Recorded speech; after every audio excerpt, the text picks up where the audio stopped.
not a silicone. We won't linger on that. We all know about organic chemistry, which is carbon-based.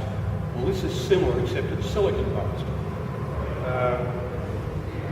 This comes as a viscous liquid and a catalyst. You mix the two together, you pour it in there, and 24 hours later you get something like that, which you get out of there literally by sticking something in there and just peeling it out. The tear strength is actually quite good. It shrinks a little bit. Condensation cure shrinks by about 5%. And if you smell them, you can actually smell it with the silicon oil. These molds, to do it best with polyurethane, I've actually cooked them for 6 hours at 70 degrees C to actually get that silicon oil out of it. The condensation cure chemistry in it results in there being a little bit of ethanol, propanol left in the silicon. And the OH groups on the ethanol and the propanol will actually interfere quite seriously with using it with polyurethane. There is an alternative type of silicon, which is addition cure. Feels a bit different, and it has no residual alcohols in it. A bit harder, it's about an A40. Those ones are about A24. A bit harder, doesn't shrink, and cures in about 3 to 4 hours, can be used in about 6 hours, and we don't have to do that lengthy 6 hours at 70 degrees C.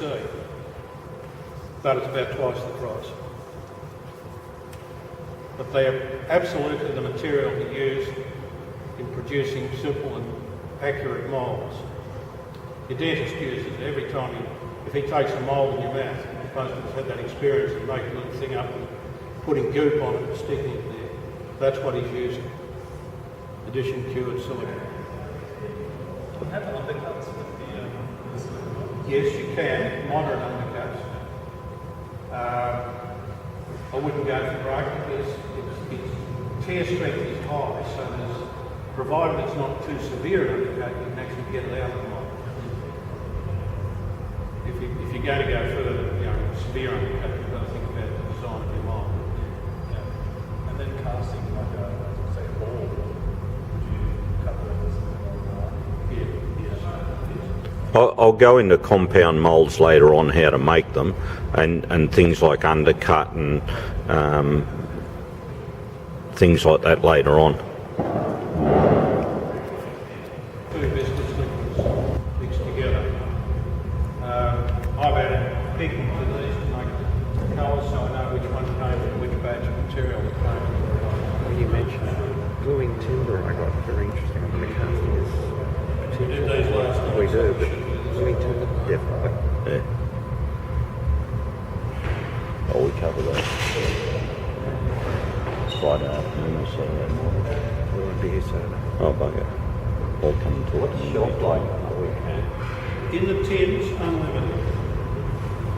In the HDPE bottles, it's pretty good because of all the plastic containers, high density polyethylene, which is what these bottles are, has the best resistance to moisture passing. It's the least permeable. Interestingly, other solvents pass Is this through. like a marine coating? This material has no solvents. Is this like a marine coating? No, no. This is what we're doing today is all about casting and making doohickeys. That's coated with a polyurethane.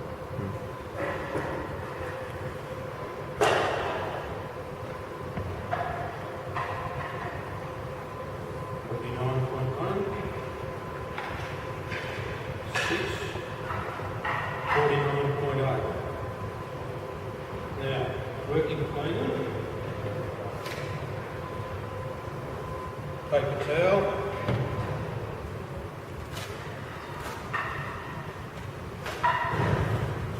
wipe the top, sticky down the side of the bottle.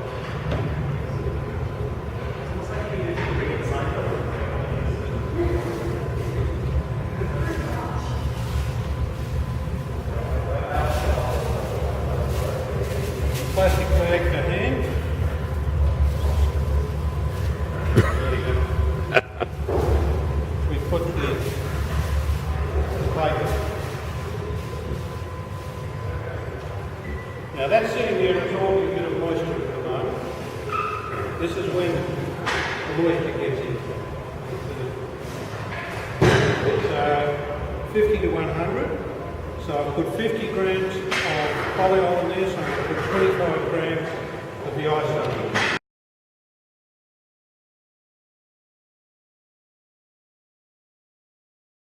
Yeah. 74.9. With the moisture drawing into the plastic, as long as you keep the lid on that and keep it sealed, you won't have a problem. What happens is, because plastic isn't waterproof, if you left that sit there for 2 to 3 years, the moisture would get through after about 18 months, 2 years, and that's when you've got a real problem. So short term, when you're dealing with the students, you're probably better off decanting into these smaller containers, because I wouldn't be letting them pour straight from the tins. You'll end up with the stuff everywhere, and that's why we put it into these containers today. It's a lot safer to play with it from the smaller bottles. Yeah, it's just saying, you might finish some projects and you might come back to it. Well, at that stage, I'd be inclined to put it back in the tins and throw your bottle. Yeah. I'm going to put a bit of pigment into this one. I'm going to put a bit of red pigment into it. And again, there's a question of mix. Put a little bit of paper towel down.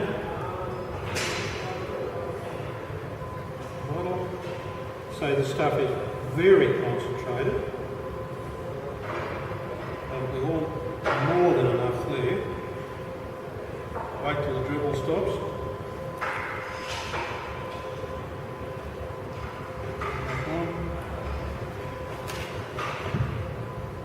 Wipe the outside of the bottle, make sure there's none. As you can see, there was some. And I would control this working with the students, or they'll end up with it everywhere. It goes onto everything. There's pigment. It's so intense.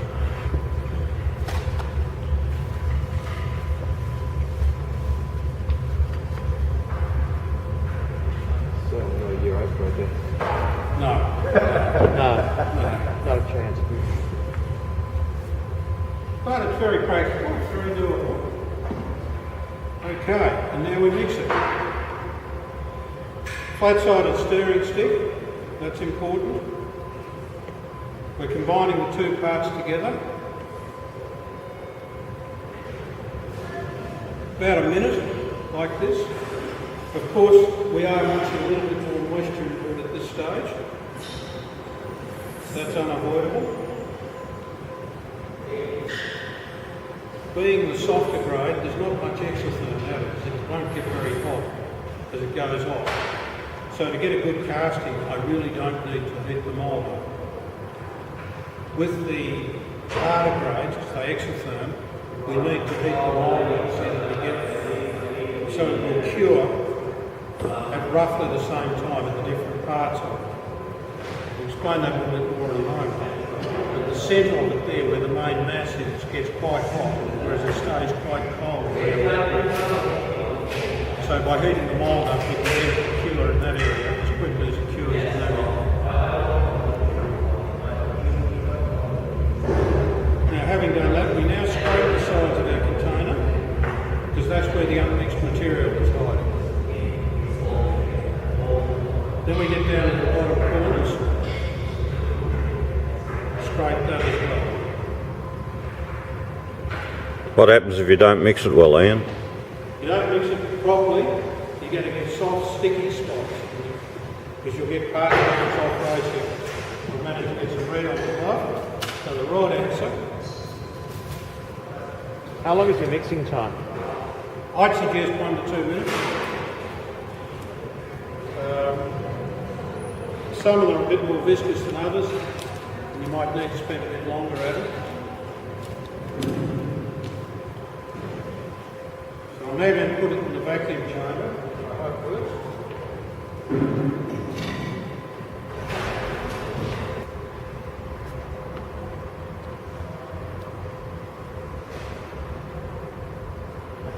across the mix and then as soon as possible. Yes. Yes. Try to avoid the dribble down the side of it. It goes in the garbage.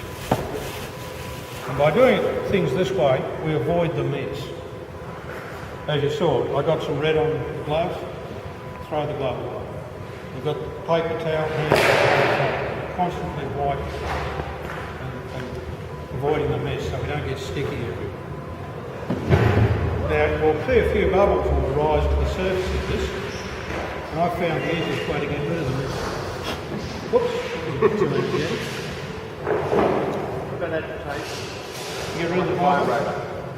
Yes, that would do it. If you've got one of those. I've actually got one of the little dental ones. I've been told a washing machine works quite well. Sitting on top of the washing machine running. Yeah. Yeah. So, It wouldn't be like, say, some of those resins you use to put into furniture where you can just put a gas torch over the top. yes, that can be done as well. We haven't got that here. Will the metho work on that? Haven't tried it. Okay. Could well do so, but I don't know. Yeah.